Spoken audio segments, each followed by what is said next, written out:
You already know what's going down, man. It's the Value Podcast, the number one podcast for relationships in the world. I got to keep adding that in there, man. Where valuable people attract people of value.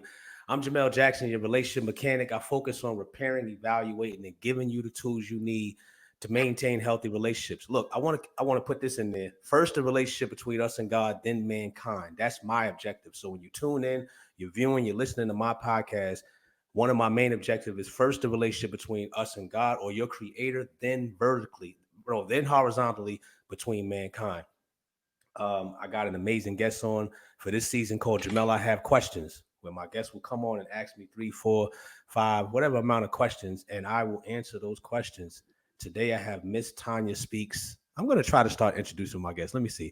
Ms Tonya Speaks, the impeccable, mighty woman that I have been following on Instagram that tackles divorce, tackles trauma, deals with the relationship issues from the root, tears the root out of the ground, and shows you this is what the problem is. Ms Tonya Speaks. If I did a bad job, I want you to just go ahead and introduce yourself. No, nah, you did amazing. Thank you so much for having me. I appreciate it. Yeah. But I mean all what I just said, really. That this woman is amazing. If you guys, we'll get towards that towards the end, but let's dive into it. What you got for me, Tonya? Okay, so yeah, I had to really think about these questions because I was like, man, what do I want to ask him? One question that I definitely would like to ask is, as a man, what advice would you give a woman who's back out in the dating field? Now, when I say this, I mean I'm talking about a woman who's been divorced, who's been heartbroken, and now she's like, okay, I think I'm ready. What what is that number one advice you would give? That's an interesting question. And I had put a post up recently on Instagram, and prior to me putting up that post, I was kind of just in the crib meditating. And sometimes I just be thinking a lot about because I work inside the mall. We have a stand in the mall, and that's where I really Hmm. gather a lot of my data right there in real time. Yeah. Because I'm talking to all different cultures, ethnicities, classes, background, and I'm in the mall. And then I came home and I'm just thinking, man, this relationship's okay. And I just think I hear a lot of people say this when I'm talking is we're just gonna see what happens. Like they're together. I'm like, Hmm. oh, you guys, for those who desire to be married, because everybody doesn't, I understand that. But for those who desire long-term relationships, whether it's marriage or just being together for a long time with their significant other, I say, so what's the plan? What are you guys gonna do next 5 or next year? Or what's gonna happen? And sometimes, a lot of times, the answer is we're just gonna see what happens. We're just taking it slow. We're gonna see what happens. And as I was meditating on it, I was like, and then it's like wisdom spoke to me and was like, Jamel, no, you don't. People don't have to navigate through life like that. You can actually create what happens versus let's just see what happens.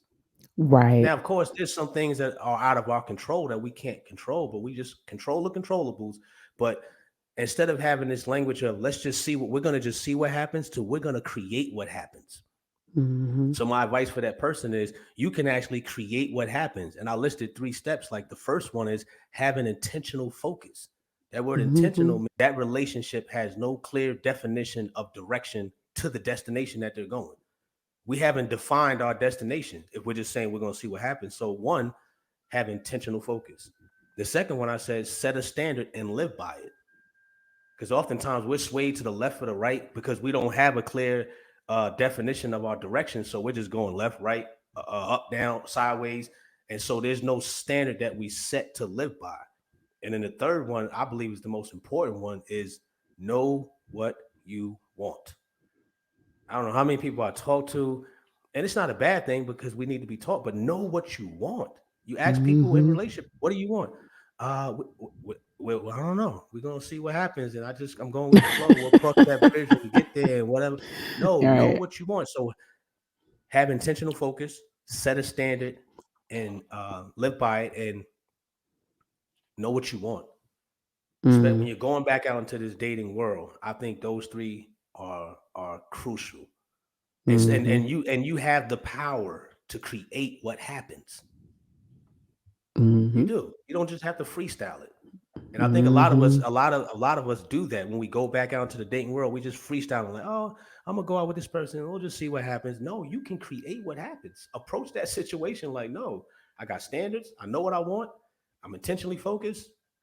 It creates a lot of it alleviates a lot of the clutter, I should say. Mm, I like that. That's good advice. I like that because I am in agreement.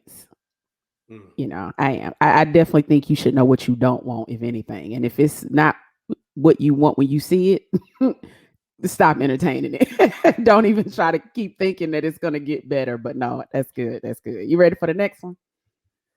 Yeah, I believe so, Miss Tanya. Should be in love be the number one reason on why a person should get married? No, no. I remember Mm, one of my friends said, if love was the only requirement, then nobody got more love than a prostitute. mm, Because the prostitutes, especially when because most people connect love sometimes to sex. mm, I had sex with them. I'm madly in love with them. That's not just equal in love. Because I mean, like, if we equate that to sex and love to sex, then like I said, nobody got more love than a prostitute because they out there constantly having sex. right. So being in love shouldn't be the main requirement for you to say, I'm going to marry this person. My cousin says this. Shout out to my big bro, DJ Fidelf. He blessed me with this because he said a lot of times we can be in love with people, but we don't like them. And sometimes we're not giving this expression. We love people. It's like, I love you, but I don't like you. Yeah. And so you could choose love to be the requirement for you to make your choice and say, I'm going to marry this person because I'm so in love with them. But you can actually acknowledge at the same time, man, I don't like them. Now, you can improve on that, but if you just don't like them, then just loving them is not going to be enough. You can marry this person because you love them, and then you start doing life with them, knowing you don't like them. And it's like, I love her, I love him, but I don't like him. I don't like her. Like, I don't like that stuff she do. It's like, you see what I'm saying? Yeah. And No, I sometimes see we equate exactly that what just you're because I, saying. yeah, we equate because just because I love them, that it's going to be the grand marriage and it's going to be the grand relationship. No, I have to love you and like you at the same time. Mm. But do you think you have to be in love to be married? Yes, You do? yes. I believe you got to be in love. Like, Really? yeah, I mean, what am I doing with you if I'm not in love with you? Because you know what? That's the thing. And think about it. That's how, and I mean, from your perspective, you probably hear this. Well, we probably hear this a lot. Is people say, yeah, we were together for however long. We just fell out of love. So I can see that. Well, what if you were never in love? You probably didn't fall out of love. You see what I'm saying? Yeah, but let me ask you this. And again, Then I'm we have to I'm just that define what type is of per. love. Yeah, you do. However, do you believe that especially the maybe baby boomer generation or even let's go to silent generation, do you believe they married for love or did they marry for stability? And and the only reason why I'm asking this is because it's just what I do. I just gotta ask because I get what you're saying. I'm not here to say you're wrong, but I'm saying Right, right. do you not believe that love couldn't come later? Like if you see a person and you meet a person, you get to know a person, you're like, man, I can. This person has a lot of qualities of a mate. You may not just be in love with them, you may like them. You might like their character. You might like what they stand for. You know, this person's reliable, like they have qualities, but you're just not quite there in love with them. Do you think you could marry them and then love will eventually come? Or does the love need to come first? No, I still believe that the love needs to come first. Really? Okay. Yeah, I mean, because if not, here's the thing. I was just doing a podcast with my dear friend Jeremy Anderson, and the topic was love the hell out of them. Oh, okay. I love Jeremy. And there's Yeah, there's different types of love that I describe, and you probably heard this before. But they have the eros love, then the storge love, and then there's the phileo love, and then there's the agape love. correct. So that eros love is where we get our word, that erotic type of love, meaning a guy may see a woman and say, "Wow, she's bad. Her body's amazing, and she's just, everything about her." And then maybe they may have intercourse, but that's that erotic love. And then you have the storge, which is like that family type of love that you may have for a person. The phileo is like that brotherly sister type of love that I have for this person. And then the agape love is that God type of love that surpasses all of these loves. So I'm saying, yes, you want to be in love, because if I'm in love with you just because of the eros or the erotic type of love, then that's what I'm building the foundation on. So if I go Right. into the marriage just in love with you, or not even in love with you, just liking your figure, and that's why I'm marrying her, or marrying her intellect, if I'm building the foundation off of that, then it's only a matter of time before that crumbles. Because what if something happens and her intellect isn't as sharp, or her body isn't as sharp anymore? Mm-hmm. And I was only in love with that, or I wasn't in love with none of you. Mm-hmm. Then that's what we built our foundation on. And a lot of people are doing that. We're building our foundation on, man, he's great with finances, I can fall in love with him later. Mm-hmm. And then you may run into somebody that you fall in love with, and then that person that's good with the finance, you're like, okay, he's great with finances, but I'm not in love with him. Yeah, but you might be in love with them, but then they may not be a person you can build with. Right. And that's when it goes Like back to the that's what I'm previous answer of having intentional focus, having your standard, and knowing what you want. Because like that know what you want part, I know that's crucial. Some people don't know what they want. So they make choices and go, oh, I'm gonna choose because finances, because that's what mama and them said. The man gotta have great finance, he gotta do this, he gotta do that, or the woman has to do this, ABC. So I'm choosing based off that, and love can come later. And then we choose based off that. And it's like now you're in the relationship, now you're married, and you're not in love. And Mhm. you thought love was gonna come, and if it doesn't arrive, then you're like, oh, I gotta get out of here. How do I get out of here? Now Mm, we're planning an exit strategy to divorce or leave the person, or end up end up cheating because you were never in love with that person. mm. Okay. I like them a lot. Mhm. And everybody's different. So I'm not saying, it's that this this is not like the concrete, if you don't do it this way, then everything's gonna be gloom and doom. Everybody's different. But I found from the people that I've encountered with in marriages that are long lasting, they when I've heard their stories, they went in love. And then everything else came after that. Mhm. Or some of it came collectively. They were in love and it just all combined into one, and they started moving forward. Okay. Okay. All right. Are you in Good. love with somebody? Myself. No, I mean, no, I'm not. I mean, Okay, I'm that's just a asking. question. That's actually a question that me and someone had, and I thought it was really good. It was a really good question. I was like, that's a really good question. And so I thought about it, and I just said, I want to ask because wanted to know your perspective. Even especially from a man perspective. I think sometimes we could be I think sometimes men and women's our responses are a little bit different in that area. So it was good to hear that. It's Um, because a lot of men, and I'm not saying all men, let me just say mhm, some men in our society now, I don't even like to say generation, because I'm finding this in the young and the old and in between and everybody. mhm. Some men, hear me, men that's viewing this or listening to this. I didn't say all men, I said because I can hear men now with their ego. Man, some men. Some men are not even Uh, trying to be in a relationship for love. Or even like you said, they're not even trying to marry you for love. Some of them are literally out here, I'm gonna marry her for some benefits. I'm gonna marry her so I can get some insurance. I'm gonna marry her. And that's not good, because if there's no love involved and you're just doing it for that, the woman may be falling in love.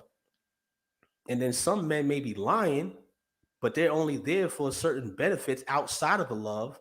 And then all of this friction starts to take place, and then they divorce, and people ask that guy, hey, what happened? Oh man, we just fell out of love. We just grew apart. No, the real, being honest answer is, you never got involved with this woman for love in the first and period. You just got in love for the benefits. And when the benefits probably ran out, you were like, oh, I'm out of here. mm. And I Yeah. believe Okay. that's a sad scenario, Mhm. because it happens a lot, and it happens on both sides too. It happens to men and it happens to women. But it's a sad story. Mm. Okay. I mean, that's a good answer. I'm not here to Right, right. you know. But I do have my views on the question. I'm not gonna lie. I Well, don't give your know. views because it's. I mean, Well, even I it's think still a even when conversation. I think even when you go back even to the Bible, I'm not sure if everything was built on love when it came to marriage. I think a lot of it was based on building. Now, and I when I say in love, I'm not saying you absolutely can't stand the person. That's the opposite of not being in love. I just what I'm saying is, I know for me, like we said, I could be like, man, I love them, or even it's a family member, man, I love them, but they lie too much, man. Like you can't be with. I mean, I couldn't be with somebody who was just a bona fide liar. I think Hmm. for me, love is just not my number one drive. Hmm.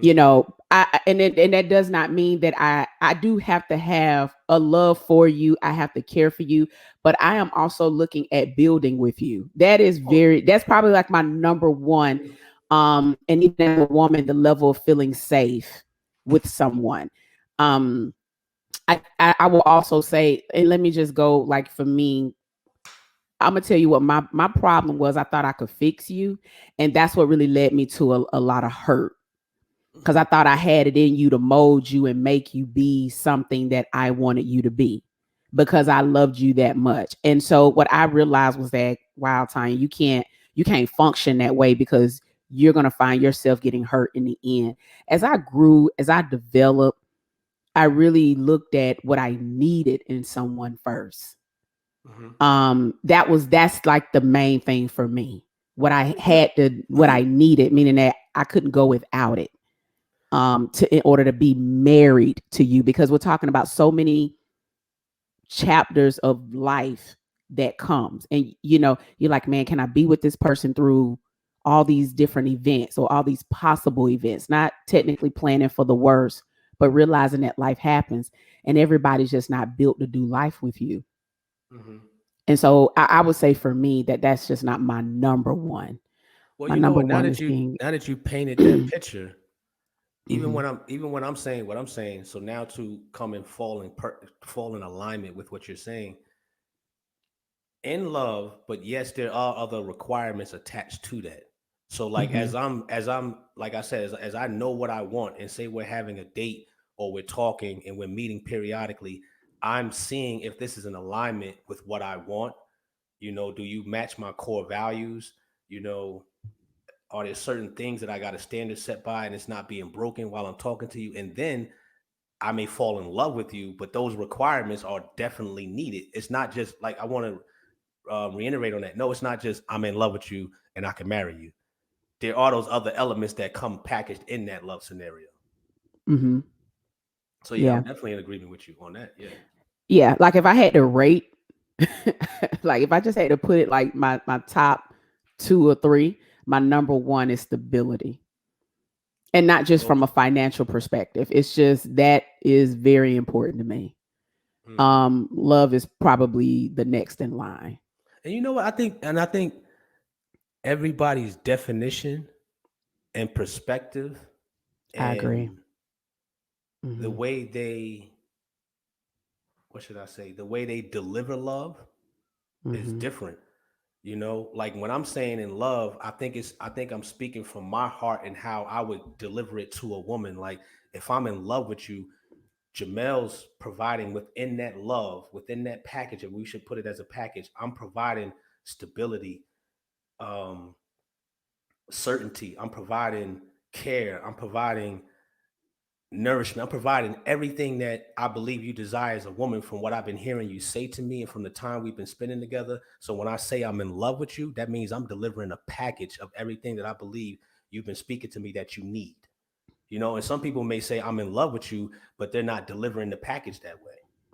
Yeah, I So think the word has been just watered down a lot, yeah, it's been watered down. And, and yeah, because if and you say when I say I'm in love, that means even also in there you're getting the loyalty, you're getting you're getting the ability to tell me and correct me within my love.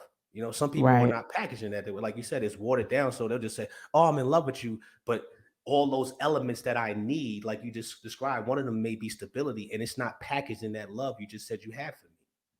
Right. I agree. I think it is based on a lot of things. And I definitely feel like that word has been tossed around. I think for me, it was more about the idea of Mm, what I thought love was. Like when people say I'm mhm. in love, I'm like, are you in love or are you in love with the idea?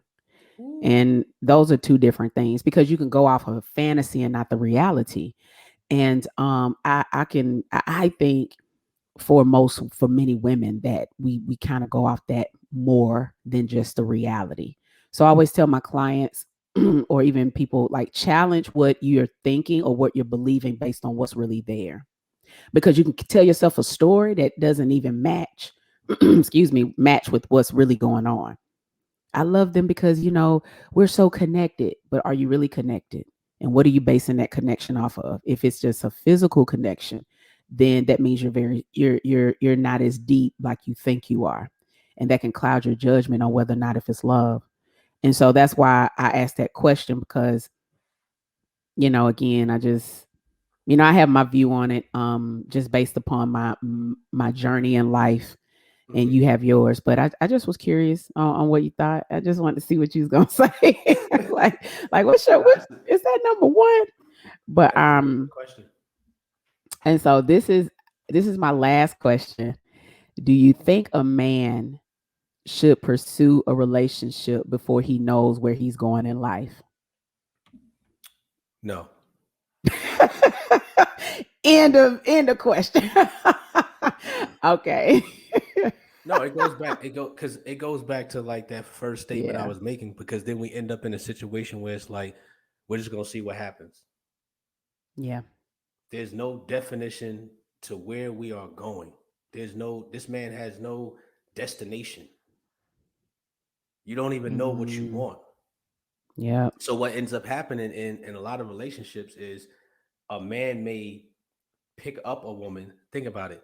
If I could use this type of analogy, a man may pick up a woman along his journey in life, and he doesn't know where he's going in this journey of life. And he can feed a false reality to this woman. And now this woman's like, oh, okay, cool. She gets in the car. It's like a hitchhiker. She gets in the Hmm. car, and now they're driving, and he just doesn't even know where he's going. But sometimes she could become so infatuated and caught up in the euphoria of, oh, this man is so brilliant, he's so beautiful, or he's so handsome, and he's just, oh my god. And now she's attached to that, and that, but not realizing she's attached to a journey with no destination.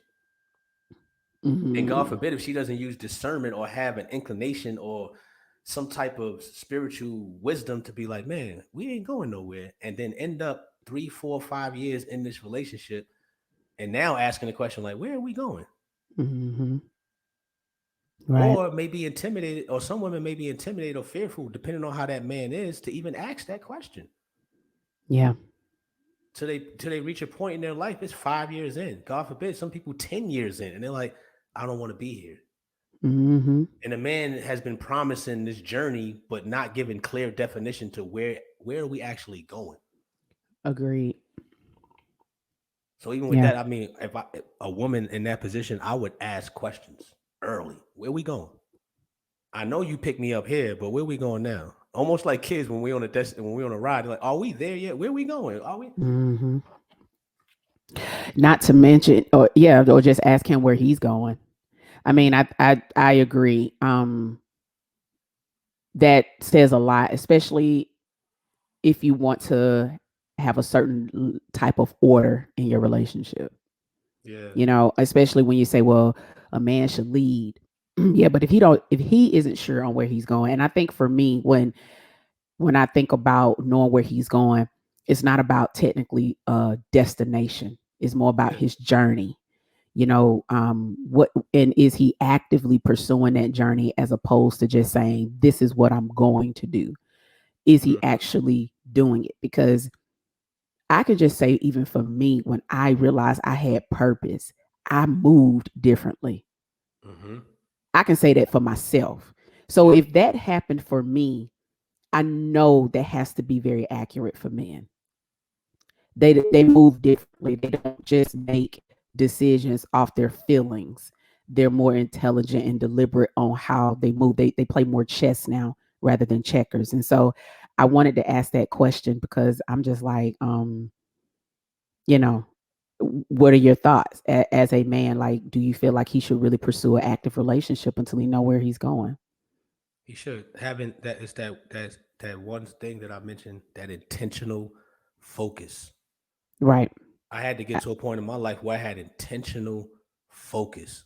So no matter what relationship came into my life, especially an intimate relationship, I couldn't be swayed. Not to say that the woman couldn't give me advice or some suggestions like, hey, Jamel, what do you think about doing this? Not that type of seriousness, but intentionally focused to the point that I know where I'm going. If you ask me questions and you decide you want to partner with me and go along with me on this journey of life and you know where you're going, we can combine forces. At least we both have a clear definition of what we're doing on this journey. We're not just freestyling. Right. And I believe a lot of relationships now, people are just freestyling. You got two people together, they don't know what they want, but we're happy to be together. And then time just goes on. And I know you probably deal with this a lot. We're happy to be together, but we don't know where we're going. So eventually, how can two walk together unless they be in agreement? There's no real agreement. So it's only a matter of time before we start going, you going all the way to the right, I'm going all the way to the left. And then we use that famous slogan that I hear so much. We just grew apart. No, you didn't even know where you were going from the beginning.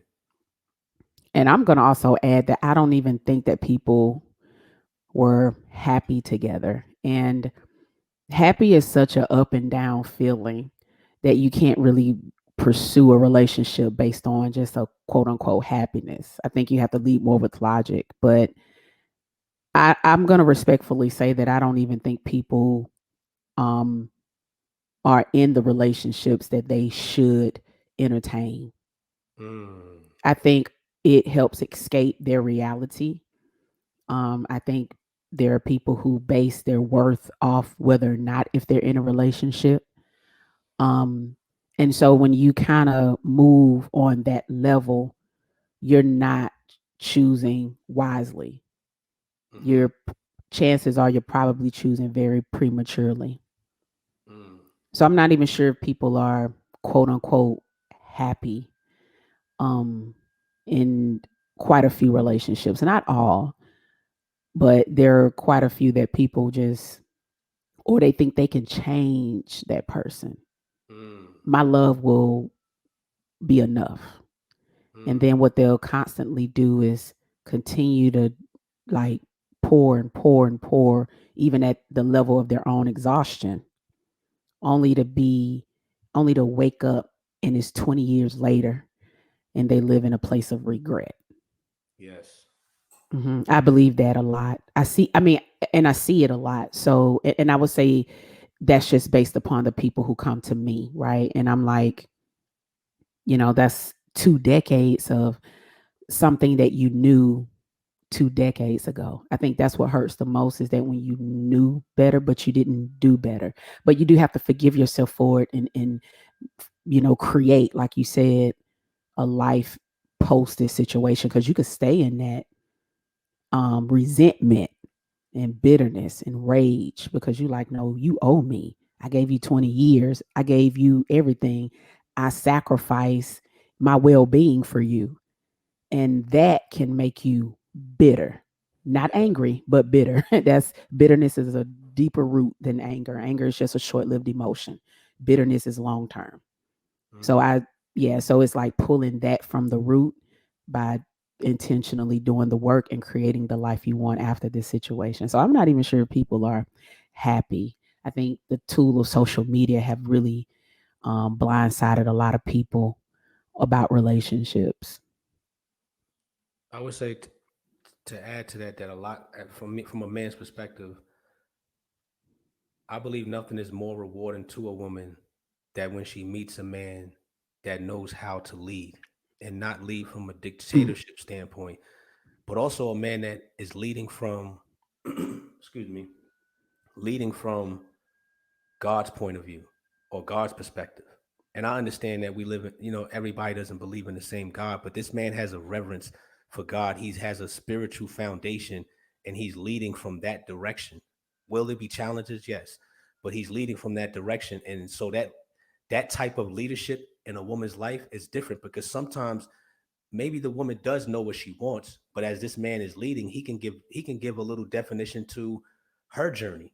even not from a dictatorship standpoint or a controlling or manipulating standpoint, because he's being led by the spirit of God. So he may occasionally give her some wisdom and say, "Hey, babe, you know what? What do you think about this?" It's all in how he's delivering that message to her, because he's a good leader.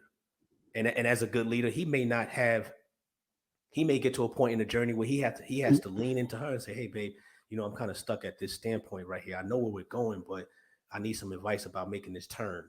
And she's pouring wisdom into him, so that leadership for a woman, that's very essential. That's very essential. It is, because I believe that if you can't lead, then a woman shouldn't follow. Mm. Yeah, I believe that wholeheartedly. And you know what? Being that you touched on social media, not to say social media is the main poison within this system that we're talking about in terms of leading, but a lot of times people are viewing social media or even the music or even the politics, and we deem that what we see sometimes, that what's popular is the definition of great leadership. And so some Right. women would choose from that standpoint, like, oh, you know what? I want a man like that. And when they get a man like that, like you said, they start this journey and they realize, oh my God, this is not this is not leadership. This is not leadership. Or They're we leading can me somewhere go where it feels good, but it's not great for me. right. And it also can go in another direction, especially for those men who are leaders. Mhm. Sometimes you can be so foggy on being someone who shows those capabilities of leadership where you almost resist that type of person and you go back to what was familiar. Mm.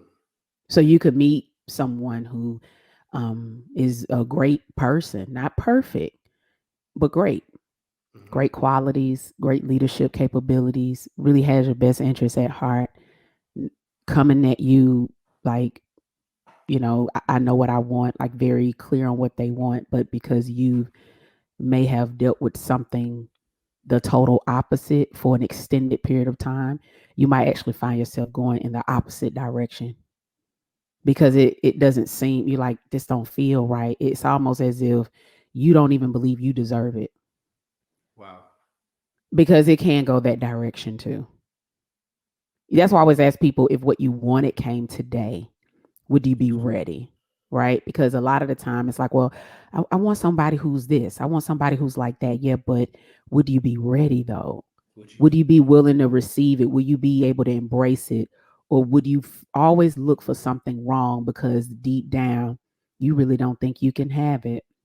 You don't think you're worthy of it because of all the stuff that you have constantly dealt with in the past over and over and over again because that impacts how you function if you don't do the work.